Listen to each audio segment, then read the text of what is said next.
నమస్కారం. మాఘపురాణం 17వ రోజు పారాయణలోకి వచ్చాం. కప్ప రూపాన్ని వదిలిన మునికన్యక లాంటి స్వరూపంలో ఉన్న ఆమె తన కథని గౌతమ మహర్షికి తెలియజేస్తుంది. ఈ కథని మనము వశిష్ఠ మహర్షి ద్వారా దిలీప మహారాజు వింటున్న కథగా చెప్పుకుంటున్నాము. అయితే ఈ అమ్మాయి ఏం చెప్తుందట ఆ స్త్రీ, ఓ మహర్షి, మాది గోదావరి నదీ తీరాన ఉన్న ఒక కుగ్రామం. నా తండ్రి పేరు హరిశర్మ, నా పేరు మంజుల. మాది సద్బ్రాహ్మణ వంశం. మా నాన్న సదాచార సంపన్నుడు. నన్ను కావేరీ నదీ తీరం నందున్న జ్ఞానానందుడు అనే వానికి ఇచ్చి పెళ్లి చేశాడు. నా భర్త వేదాంగ కోవిదుడు, మహాజ్ఞాని. పెళ్లి కాగానే నన్ను అత్తవారింటికి పంపించారు. మా కాపురం 3 పువ్వులు 6 కాయలుగా సుఖంగా గడిచిపోతోంది. ఇంతలో మాఘమాసం ప్రవేశించింది. అంతటి నా భర్త మంజుల, మాఘమాసం ప్రవేశించింది. ఇది అత్యంత పుణ్యమాసము. పవిత్రమైన ఈ కాలాన్ని మనం దుర్వినియోగపరచవద్దు.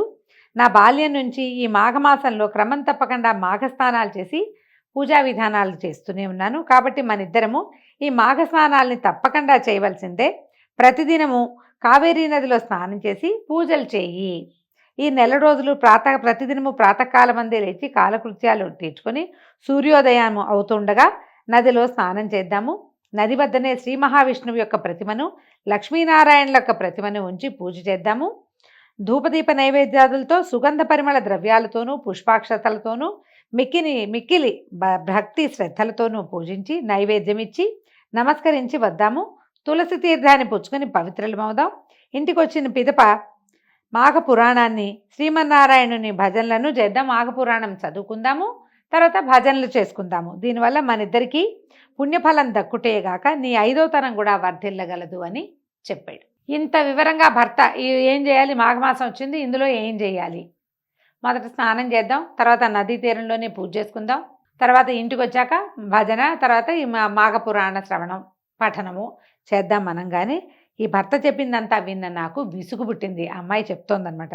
నా భర్తను చులకనగా చేస్తూ, ఏమిటి నేను తమతో పాటు ఈ చలిలో స్నానం చేయాలా, బాగానే ఉంది, ఏలేశ్వరం వెళ్ళినా శనేశ్వరం తప్పలేదన్నట్టు భర్త దగ్గర నా సుఖపడదామని వస్తే ఇక్కడ కూడా నాకు ఈ పూజా పునస్కారాలేనా, నేను రాలేను. పుణ్యం మాట దేవుడెరుగు. ఈ మాఘమాసం అంతా చలి విపరీతంగా ఉంటుంది. సన్నీటి స్నానం చేస్తే గుటుకుమంటం ఖాయం, కాబట్టి నేను రాలేను.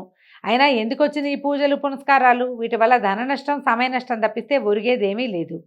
కాబట్టి నా మాట విని నీ అభిప్రాయాన్ని మార్చుకో. సుఖంగా ఉన్న ప్రాణాన్ని దుఃఖాన్ని ఎందుకు పెట్టుకుంటావు అంటూ హీనంగా మాట్లాడాను.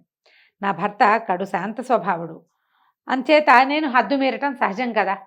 అంటే ఆయన శాంతంగా ఉంటాడు, ఈ అమ్మాయి గైమని గొంతేసుకుని పడిపోతుంది అనమాట.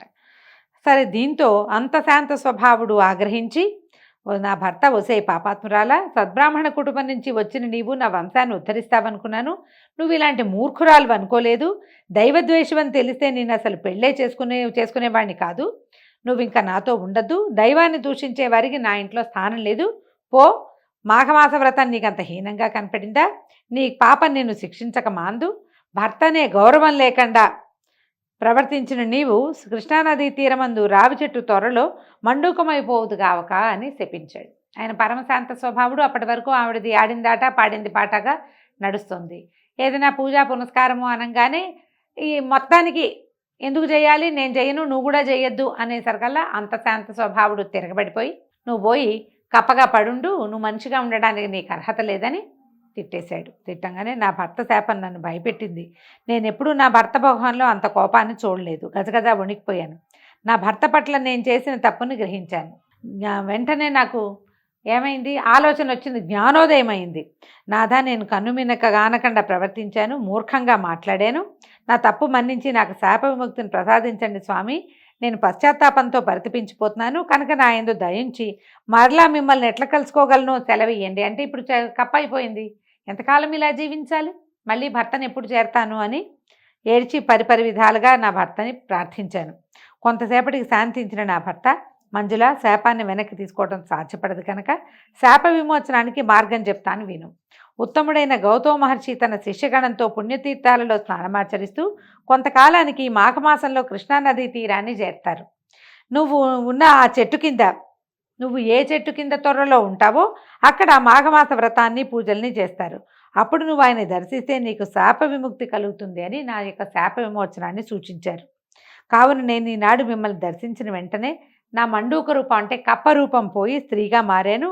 నా భర్త చెప్పడం వల్ల మిమ్మల్ని గౌతమ మహర్షిగా భావించాను, నేను నన్ను దీవించండి అని నమస్కారాలు చేసిందట. అంత గౌతమ మహర్షి అన్నాడు, బాలిక, నీ భర్తయు చిరకాలం జీవించి హరినామ సంకీర్తన చేస్తూ మృతి చెందాడు.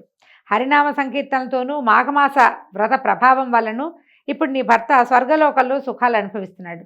నీ భర్త మాట వినందుకు నువ్వంత కష్టపడ్డావో చూసావు కదా. ఈ మాఘమాసం అత్యంత పుణ్యప్రదమైంది కాబట్టి నువ్వు మాఘమాస వ్రతాన్ని చేస్తూ నిత్యము నదిలో స్నానమాచరించి భక్తి శ్రద్ధలతో భగవంతుణ్ణి ఆరాధించు. నీకు శుభం చేకూరగలదు. అనంతి కాలంలోనే నువ్వు ఈ వ్రత ప్రభావం వల్ల నీ పతిని చేరగలవు.